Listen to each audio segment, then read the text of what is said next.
Suisse, risque de manipulation par le vote électronique. Depuis 2000, le gouvernement suisse poursuit divers projets pour l'introduction du vote électronique.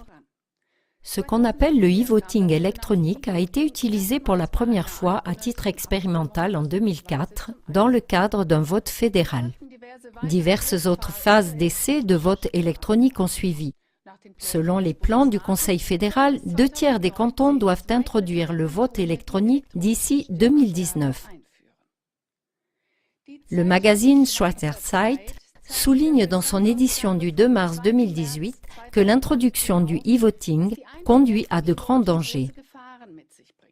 D'après leurs recherches, les différentes phases de test ont été accompagnées d'échecs, de mésaventures et de pannes et ont créé une méfiance généralisée dans la population. En 2012, par exemple, un citoyen suisse vivant à l'étranger, qui est enregistré dans le canton de Lucerne, a pu voter 2 fois. Dans le canton de Zurich, des codes de vérification illisibles ont été envoyés. En juillet 2013, un spécialiste genevois a également découvert une faiblesse dans le e-voting à Genève. Cela lui aurait permis d'infiltrer un virus sur les ordinateurs des électeurs et de falsifier leur vote de oui à non sans qu'ils ne remarquent quoi que ce soit. Malgré ces défauts et bien d'autres, la chancellerie fédérale suisse s'accroche obstinément à ses plans. Le e-voting doit être introduit à l'échelle nationale en Suisse. On aurait appris des erreurs et constamment amélioré les systèmes. Beaucoup d'experts qui ont traité ce sujet de manière approfondie le voient tout à fait différemment. Par exemple, le célèbre informaticien allemand Gunnar Porrada et le Chaos Computer Club suisse mettent en garde contre l'utilisation de cette technologie.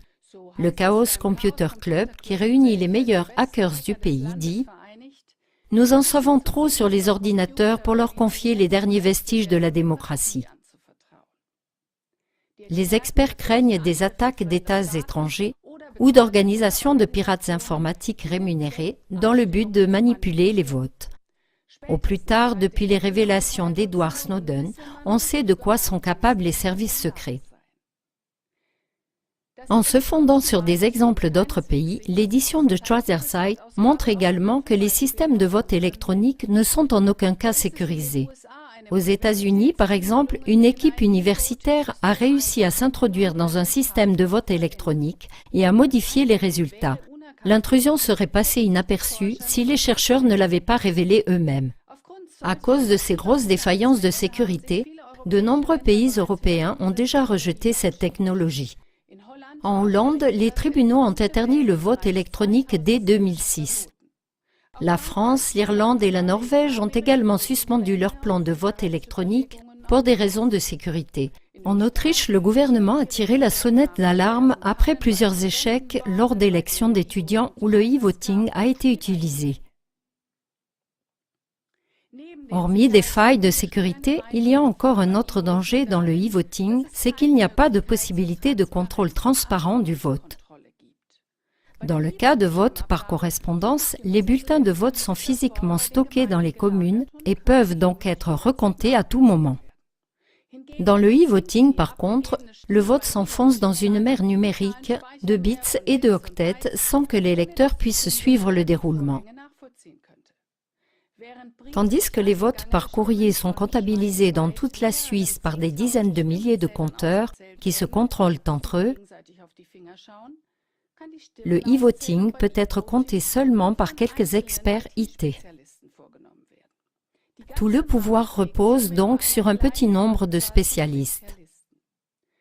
Malgré tous ces faits, le Conseil fédéral suisse maintient son agenda. Une fois de plus, il semble donc que ce soit au peuple suisse de s'opposer à une évolution dangereuse. Un comité non partisan composé de politiciens, d'avocats, d'experts IT et de pirates informatiques a déjà annoncé qu'ils veulent stopper le e-voting en lançant une initiative populaire. Sur le site web du Chaos Computer Club, il est écrit comme suit. Nous demandons à la chancellerie fédérale d'arrêter immédiatement tous les essais de e-voting et de mettre fin au projet. Sinon, une initiative populaire visant à exclure ce moyen de vote débutera au cours de l'été. Nous ne devons pas compromettre de façon irréfléchie la démocratie directe de la Suisse. Des procédures opaques et des résultats peu fiables sont du poison pour la confiance dans le système politique. Sans confiance dans les résultats finaux, la démocratie suisse cesse en fait d'exister. Le site web suivant vous tiendra au courant de l'initiative populaire fédérale pour une démocratie sûre et digne de confiance. Le projet de l'initiative populaire est actuellement ouvert au débat public jusqu'à fin août 2018, avant le lancement de l'initiative populaire.